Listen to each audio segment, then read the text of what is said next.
Bonjour à tous, on va maintenant passer à la correction de l'exercice numéro 3. Dans l'exercice numéro 3, on vous dit qu'on fait réagir le calcaire, CaCO3, avec de l'acide chlorhydrique. On vous montre une vidéo. Dans cette vidéo, on voit qu'en introduisant de l'eau de chaux à la fin de la transformation dans le milieu réactionnel, l'eau de chaux se trouble. Cette réaction, qui est un test d'identification, on l'a déjà fait, et c'est le test d'identification d'une molécule de dioxyde de carbone, CO2. Sachant que rien ne vous dit que le dioxyde de carbone est présent avant la transformation, on peut donc conclure que le dioxyde de carbone est produit par la transformation chimique.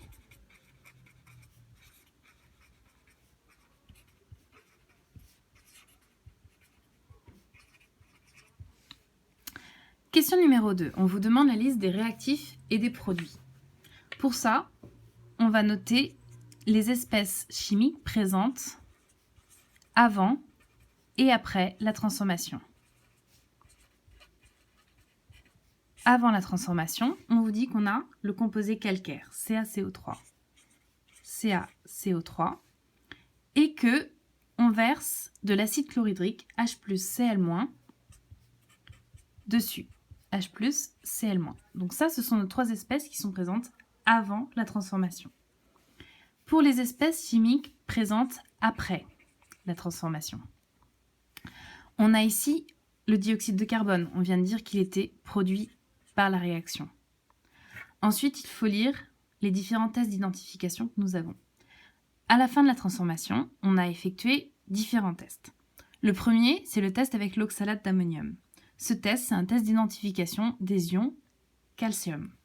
Ce test est positif, ce qui veut dire qu'à la fin de la transformation, on a des ions calcium.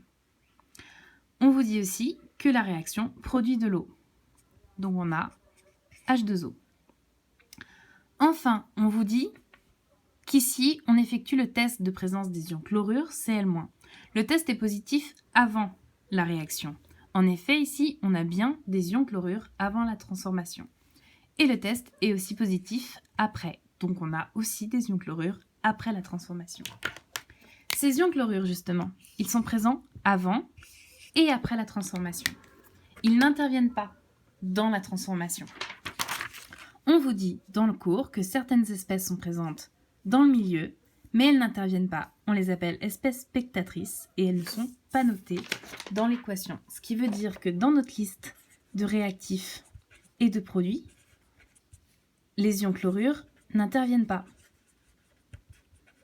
Donc nos réactifs, on a le composé calcaire, CaCO3, l'ion hydrogène H+, et dans nos produits, on a CO2, Ca2+, et H2O. Question numéro 3. Comment appelle-t-on les ions chlorure lors de cette réaction? Eh bien, les ions chlorure, on vient de le dire, sont une espèce spectatrice. Enfin, la dernière question, écrire l'équation et l'ajuster. Donc, pour notre équation chimique, on a les réactifs,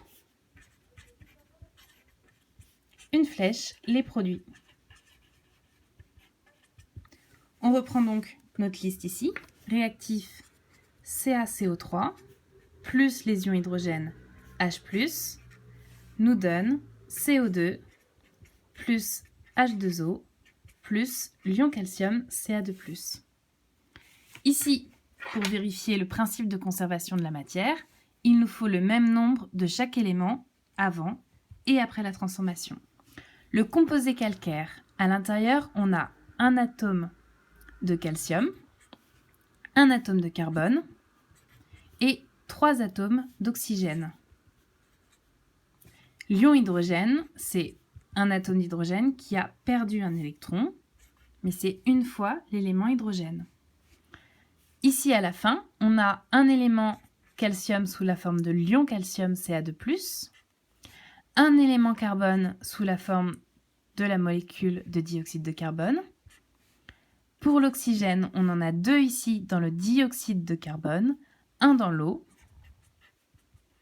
On en a 3. Et pour l'hydrogène, on a 2 hydrogènes ici dans la molécule d'eau. On vérifie. Calcium, 1 avant, 1 après. On n'a ni perdu ni créé des calciums. Carbone, pareil, on est bon. Oxygène, on respecte bien le principe de conservation de la matière. Mais l'hydrogène ici ne respecte pas le principe de conservation de la matière. Donc cette équation n'est pas ajustée.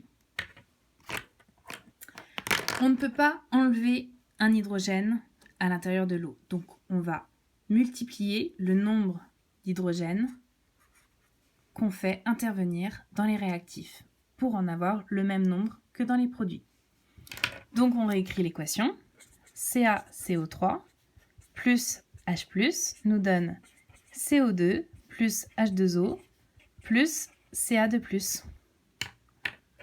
Et ici, on en a 2. On vérifie. Calcium, on en a toujours 1. Carbone, on en a 1. Oxygène, on en a 3. Hydrogène, on en a 2. Ici, dans nos produits, calcium, on en a 1. Carbone, on en a 1. Oxygène, on en a toujours 2 plus 1, 3. Hydrogène, on en a 2. Pour tous nos éléments, on a bien conservation de la matière au cours de la transformation. Une dernière vérification au niveau des charges électriques. Le composé calcaire est neutre globalement. Donc ici, dans nos réactifs, les seules charges qu'on ait, ce sont les ions hydrogène. Donc on a 2 charges positives avant la transformation. À la fin de la transformation, on a seulement l'espèce ion calcium qui est chargé et qui possède 2 charges positives. Donc ici, on a bien conservation de la charge électrique pendant la transformation. On peut donc conclure l'équation de la transformation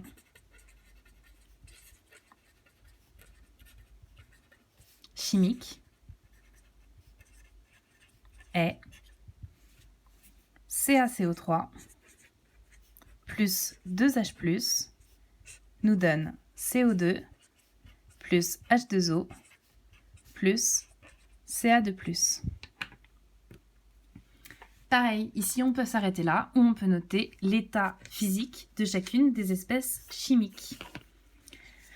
Notre calcaire, c'est une roche, c'est un composé solide. Le CO2 est un gaz qui est formé. Et maintenant, il nous reste les ions et l'eau. On est en solution aqueuse.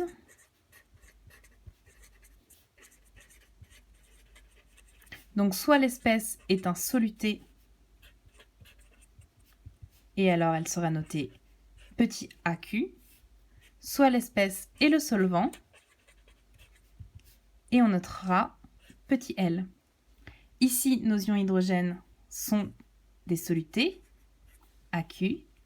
L'eau au sein d'une solution aqueuse est le solvant, donc on va mettre L. Et Ca2+, les ions calcium, AQ.